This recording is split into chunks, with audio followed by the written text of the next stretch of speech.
person headed to Kinston, North Carolina. We've got some friends in the back. Joe Wagner and Lisa Wagner, and Gretchen's on the radios. We're climbing to 5,000 feet, and we're going to go down there and do some video of the social house tasting room. We're going to go to Chef and Farmer for dinner, and we're also going to interview the Interceptor Squadron down there. Guard 279, turn left heading 060, vector downwind. Left 060 for guard 26279. So we've got a full day ahead of us. Talking to Raleigh right now. They'll probably switch us over to Washington Center here in a minute. At 4,500, coming up on 5, we'll get to cruise. Diamond 472 Bravo Lima, contact Raleigh approach 124.905. 2495, 2 Bravo Lima. I feel like a rock star back here not flying. I'm always flying, this is cool. Getting chauffeured. Yep. Okay, at 5,000 feet. Okay. Well, when we go to the Bahamas, I'm sitting in the back and drinking with Lisa, and you get up here. How about that? Hey, wait until we go. All right, cruise checklist, throttle, prop. Hang on. Everything's set up right. Yeah. Guard 279, contact Raleigh approach 124.905. 124.95, guard 26279. Build up speed. There you go, you're on your heading. All right. Throttle, prop, mixture. Yeah, we'll back off on the power. Put it in low gear. Pull the prop back. Roads are good. Bonanza 9 Delta Victor, traffic 10 o'clock, 10 miles southwestbound Airbus, descending out on 9,000 for 6,000. Looking for traffic, 9 Delta Victor. Landing from 9. Approach squawk 0417. Should have a jet crossing in front of us. It's an Airbus, right? Yeah. Airbus, yeah. 2,000 feet above us. Okay. But it's that's below us. Okay. He's going to pass behind us. Right. I don't know. It looks like he's coming right at us, but above us, plenty of space. But oh, is that it? No, that's way up there. I see the stream. Okay. Coming from our left. Oh, there he is. Right there. Oh, right there. You see him? Yeah, I got him. That's kind of close. Tell her we have the traffic. We have traffic in sight. This is 9 Delta Victor. He's doing 500 knots, he's going to go right over us. I know. 9 Delta Victor taken. We have traffic. We have traffic in sight. 9 Delta Victor. Roger. Look, he turned his lights on. I can't get him. Yeah, I wanted to get a picture of him. Wow, that's the closest I've ever been to one that big. He's right behind us. Yeah, went right over. Cool. You're going to get him out your right window right now, Gretchen. In just a second. I don't know if I can. Well, Yeah. He's coming, but it's going to be a minute. I can see him. Can? Yeah, but you probably can't get to it. I don't think I can, yeah. I was trying to.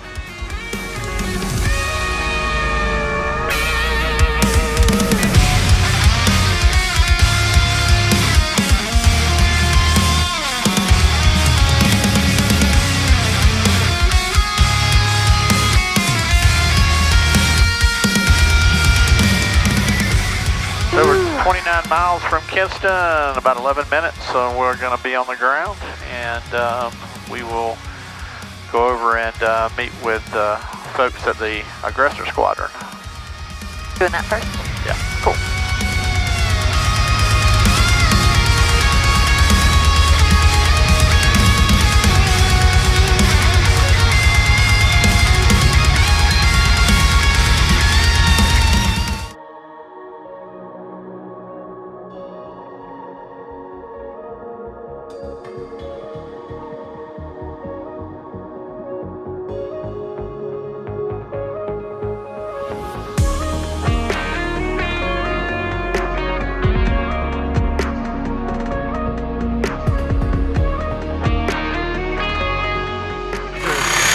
These are new planes you just got in? This one in particular is a new plane we just got in. Okay, here to the right, So right. It came out of Depot, Lakeland. And then these ones are in various states, so again, every couple of 100 hours, right? Take them down. He's about to... So you have to bust them apart every couple 100 hours? Yeah, so there's Wow. various phase levels. Uh-huh. After so many 100 hours, take them apart, put them back together, make sure non-destructive testing, all that kind of stuff. Right, right. And what's the TBO on the engines? I'm sorry. Do you know? How long will the engines last? Oh, gosh. I mean, they're 7,000 hours, so you meet your over. Oh, wow. Okay. Now, obviously with inspections in between. Right, right. Tell me that again. So This was originally was a warehouse, All right. which we converted into a hangar. And usually it goes the opposite, right? You convert a hangar into like a right, warehouse. right, right. So it's actually very helpful. I mean, they also built a ramp out there. And so the Kinston has been very gracious in terms of the spaces they gave us. So is the city manage this, or the state, or who's the landlord? The city does manage it mostly, but there's a North Carolina Department of Transportation element to it. I gotcha. Okay. Very cool. Yeah. And so, how many aircraft do you have that you? We have a total of 13. Okay, that are here, and then there's how many other Well, locations? there's 13 A4s total. Okay. 2 aren't here right now. Okay. But we have 11 here, and in various phases. You know, obviously some are flying. Right, right. But the company obviously is broader than that. So we have over 86 aircraft. Wow. Yeah. And what are the other locations? Nellis and Lakeland. Nellis also and Kelly, Lakeland. which is Okay. in Texas. Okay. Great. Great. But this is the operations room, or in the Navy Marine Corps call it the ready room. Ready Air room. Force guys are kind of like, what is that? We don't get ready. We just go. Yeah, exactly. So I guess what are you? So Yeah. I'm here with Carlos. And Carlos, what's your last name? Howard. Carlos Howard. And what's your title here? I'm the program manager. So you're program manager. So you kind of run this facility, right? Correct. Okay. And I so run this particular program, which is the Seymour Johnson CAFCAS, which is basically just adversary air. okay. So adversary area, you guys just talk to me about the mission. What the mission of the company is and what you guys provide. Sure. The overall mission is to provide adversary air, which is defined as basically being the professional bad guys. I put that in air quotes there. Right. And we do it for pretty much all active duty forces, but this particular contract is for the Air Force. Okay. And so we provide. So you're typically flying against Seymour Johnson or Correct. Air Force in a broader sense? The broader, we do in the broader sense, but this particular contract is for the Air Force out of Seymour Johnson. Okay. And so the Strike Eagles. Okay. So for their air-to-air phase of their training, we provide that particular need. Okay. Otherwise, they would have to do it organically, and now they have less assets, less pilots to be able to use for that particular mission. Right. So it just kind of maximizes their, right? You want the good guys to always be the good guys, Right. so to speak. And So then you got all the good guys fighting against all the bad. You guys are the bad guys, and so instead of dividing up their forces and Correct. only be able to do half of the group. Correct. I see. And then so tell me about what was the genesis of this? How did this get started? What was behind this? Creating this whole concept. Sure, absolutely. So for the company in particular, Draken, was started by Jared Isaacman, and he's the gentleman that went into space not that long ago, right? The part of the first all civilian crew to go into space, right? Did orbit for 3 days. Right. So Right. he had always wanted to fly jets and be in the military. But his career path took him a different way, which is becoming a billionaire, right? Self-made billionaire. Pretty good. So he did it the more difficult way. So he bought a jet. One of our founders he hired one of our founders to help him learn how to fly that particular jet. And they just basically spitballed and said, hey, why don't we do a demonstration team? That was their original concept. So they put together some L-39s, flew as a demonstration team, kind of filled in the gaps that the Thunderbirds or the Blue Angels were not doing shows, right? Right. That was all done with part-time guys, all former military guys. Amazing. Except for Jared himself. Right. And then they basically put together a business plan to say, well, why don't we get other assets and use them in the way that I just told you, to provide adversary air for the military. There's a business here. We can do it for cheaper. Right. And we can get, capable aircraft. To be able Sure. to do it. Yeah. Sure. So Seymour Johnson wants to do a flight against you guys. Talk to me about how the thing's coordinated and planned and. Sure. So normally, or the way it was done, you would all be in the same spaces and you would brief together. Right. And usually the Red Air has a piece of that. You kind of bring them in, you tell them kind of what your learning objectives are, and they give you, we call them handcuffs. Like, Okay. here's you're going to be Russian fighters today. Here's the type of aircraft. Here would be the loadout, you know, and then you kind of put together a game plan to be able to present them. Okay. So then you would brief, you'd go out and fly that mission. You would record it, whether it's using GPS or tapes, you know, old school tapes. Yep. And you come back together and debrief it. And again, we have a very particular part in that. It's like, what did you show us today? What is the data that you had? And they kind of put it all together, and then, you know, high five on the good stuff and wag their fingers at the bad stuff, and hopefully pass their learning objectives, and then move on. And is it typically they're going up and locating the enemy, you guys, and targeting you with like missiles, or are they doing dogfights, or is it a variety of all of that? Okay. It's and if you think about it, because you'll read various things. It's like if you ever end up in a dogfight, something went terribly wrong. Right. And in modern day combat, that would be true, right? But Right. if you kind of think at the grunt level, the same thing. You don't want to end up in hand-to-hand combat. Right. But it still happens occasionally. Sure. So you kind of that phase of flight, the dogfighting that everybody loves to talk about. It's the most fun, dynamic. Yeah. It teaches you about the basics of flying a jet, right? That you know your jet well. Right. And then you kind of take that back to, you move a little bit further apart.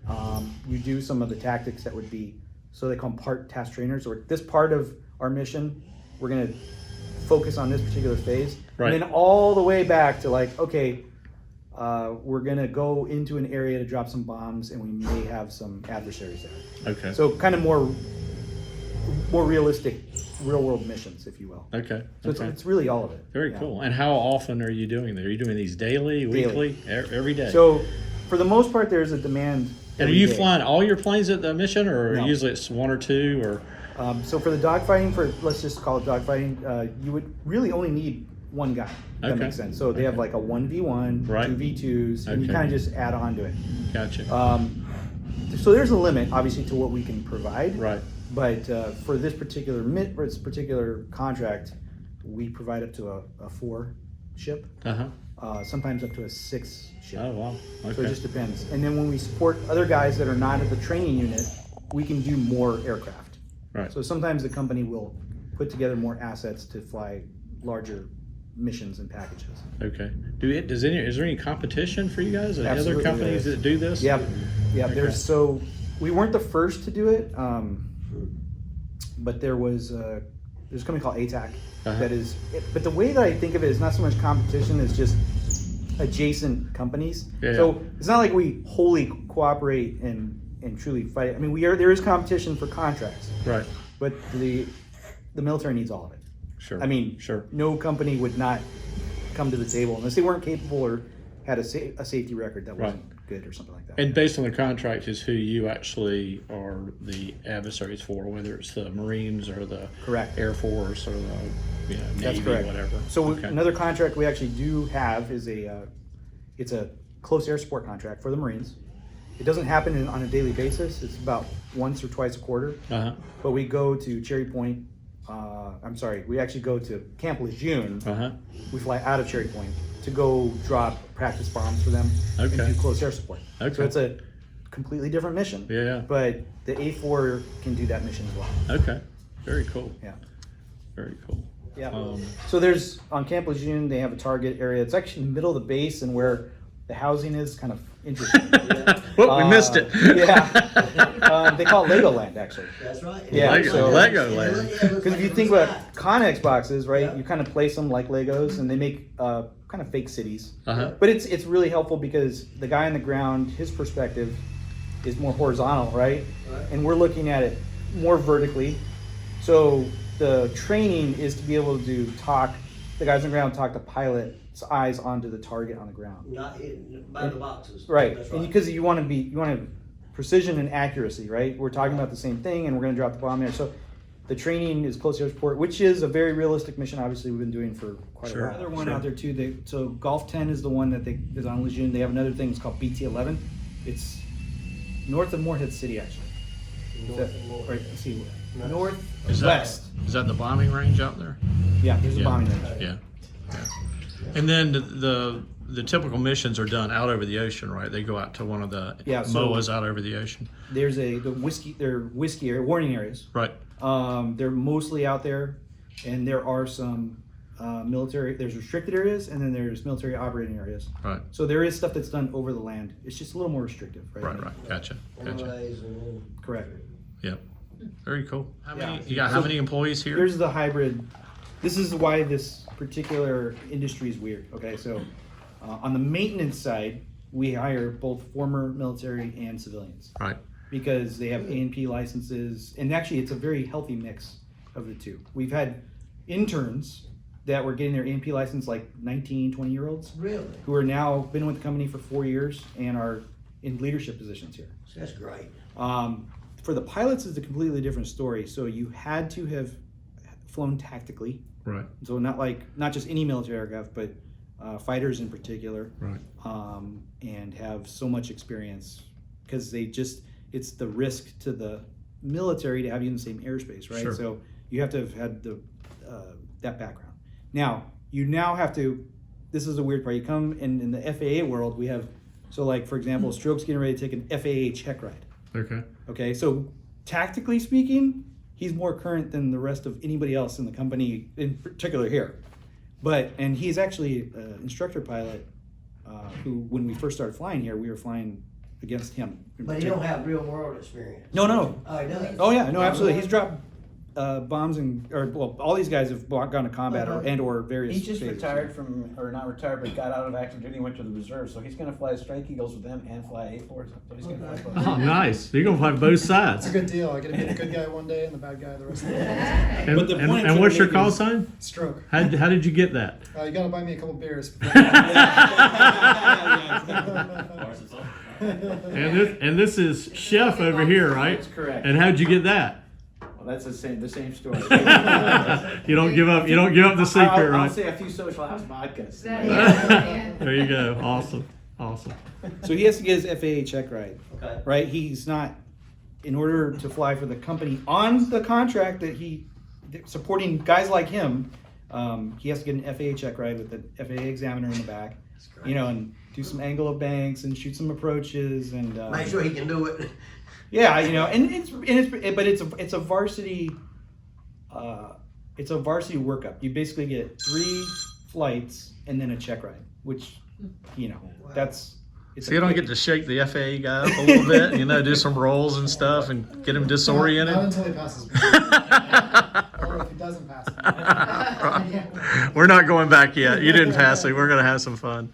So what about, do you ever come across, like in the movie Top Gun, is there the Maverick that's pushing the envelope, going completely outside their teachings, and do you come across those guys? The way I like to look at it is Maverick is a hybrid of all the pilots kind of put together, right? Because there's no one guy that's just like him. Because, you have some people that are socially awkward who are really good pilots. I won't name their names. But they're not in this room. And then you have the guys who are really socially good and maybe fake being a pilot, kind of like me. Kind of fake it till you make it. So do you guys have any problem finding pilots that want to do this? Is it recruiting is a tough thing? Yeah, it's because if you think about the airlines, they pay more over the life of that particular career. This is kind of a weird thing.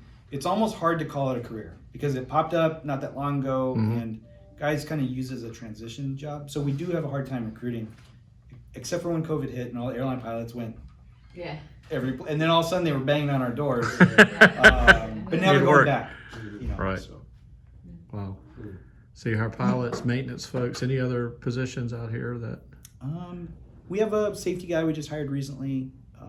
He was also a former military guy. I think that's pretty much it. Well, the fusion operations cell, the data collectors. Sure. Data collectors. The airplane track all the airplanes, all the parts, make sure the inspections get done on time, and there's. So like logisticians, supply. You obviously have everybody's favorite IT guys that makes all these things supposedly run. Do you have any part-time pilots? We do have part-time. Maybe. We actually, so some of them are independent contractors, so 1099.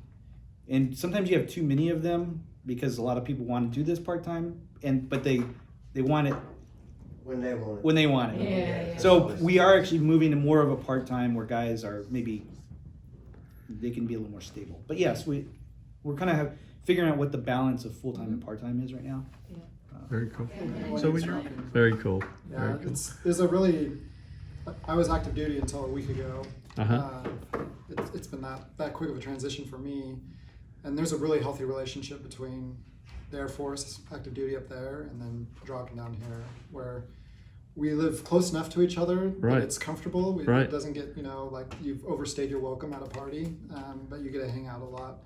And you get to see the different cultures as well from the Marines, Navy, Air Force fighter pilots. We speak a little bit of a different language. Sure. We fly the jet just a little bit differently, and it's really awesome to see that experience and to be able to share that with each other, and then with active duty Air Force as well. So Fantastic. It's a healthy relationship. It's a really fun relationship. Right. And the competition is certainly there as well. I'm sure. He has to compete against himself as well, because you always want to, I'm sure you're always wanting to get better and better and better, There's healthy trash talking, I think, and sometimes it slips out on the radio, sometimes.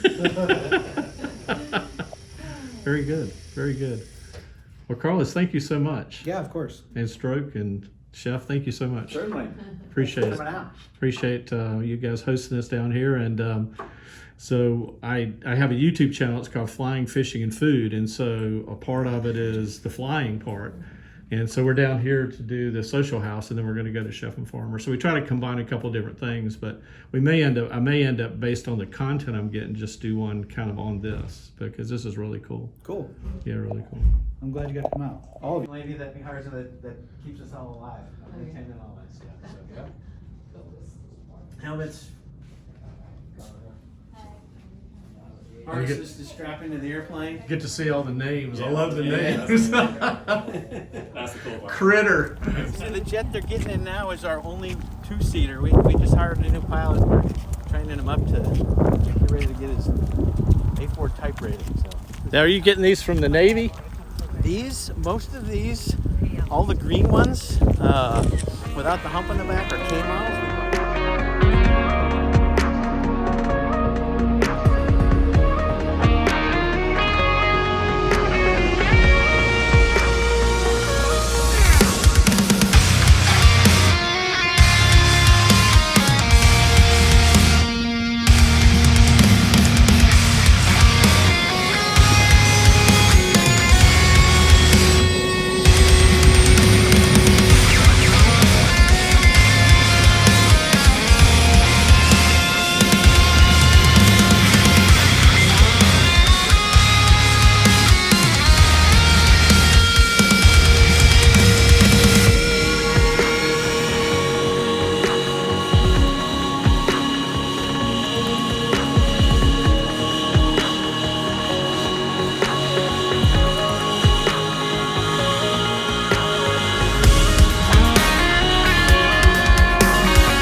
Special thanks to Carlos and his team for hosting us at Draken.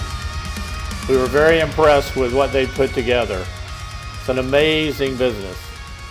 Thanks so much for watching, and join us for part 2, where we go to Social House Vodka and Chef and Farmer for dinner. Thanks again for watching.